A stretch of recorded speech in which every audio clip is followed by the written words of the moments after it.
जे आपल्याला जे काय करायचं आहे ते आता आपले सल्लागार ॲडव्होकेट अजय उपाध्याय आहेत, त्यांना येऊन सांगितलं, आम्ही येऊन सांगू, आम्हाला तुम्ही सांगा, लेखी अर्ज करा, लेखी अर्ज द्यायचा, ते पुढे चाल करतील. ह्याच्यामध्येही आपलं भागलं नाही तर पुढं कोर्टात वगैरे जाणं आहे ते आपण करू, पण त्याच्यासाठी आपली एकजूट पाहिजे ना. तर एक जातोय तिकडे, दुसरा इकडे, त्याला नाही बोलला तरी आत्ता पण बरेच जण हजर नाही आहे, पण समजू शकतो कारण अचानक आपला विचार झालेला आहे.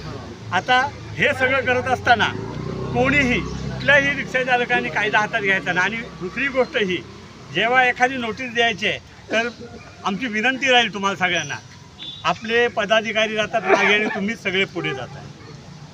मग पदाधिकारी त्यांना काय सांगणार हेही लक्षात घ्या का पहिले पदाधिकाऱ्यांना पुढे जाऊ द्या.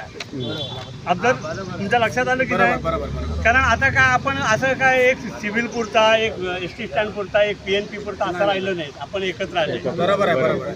कमीत कमी ह्या कामासाठी तरी आपल्याला एकत्र राहणार.